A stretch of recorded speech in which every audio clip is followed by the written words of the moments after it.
नागा चैतन्या ने हाल ही में अदाकारा शोभिता धूलपाला से एक निजी तकरीर में मंगनी की है, जो कि उनके वालिद नागार्जुना की रिहाइशगाह पर हैदराबाद में मुनक़्क़द हुई। ये मंगनी बहुत से लोगों के लिए हैरानकुन थी, क्योंकि जोड़े ने कभी भी अपने ताल्लुक़ को सरकारी तौर पर तस्लीम नहीं किया था।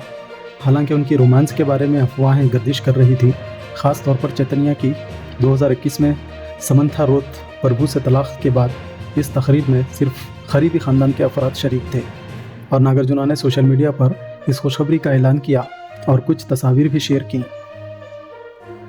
यह नागा चैतन्या की ज़िंदगी का एक नया बाब है। उनकी पहली शादी समंथा से हुई थी, जो कि अवामी तौर पर बहुत मशहूर हुई थी।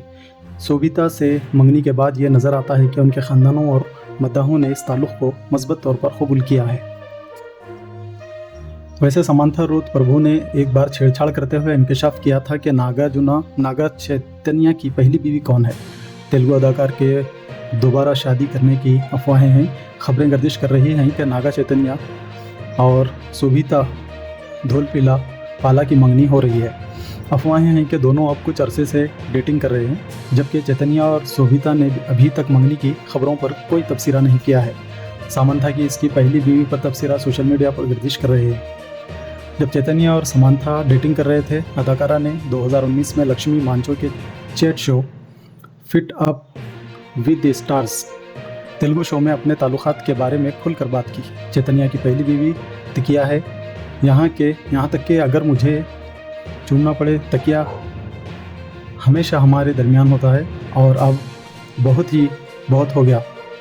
मेरा अंदाज़ा है कि मैंने बहुत सी बातें कह दी हैं, उसने छेड़छाड़ करते हुए कहा। यहाँ तक कि समंथा ने उसे शोहर का मवाद कहा, यानी हस्बैंड मटेरियल कहा है। उसने कहा, चाय मुकम्मल तौर पर शोहर का मवाद है। उसने मुझे कुछ भी नहीं देखा। मुझे याद है कि मेरे पास अमेरिका से अपनी वालदा का कॉल करने के लिए पैसे नहीं थे। मैंने इसका फ़ोन लिया और घर कॉल की।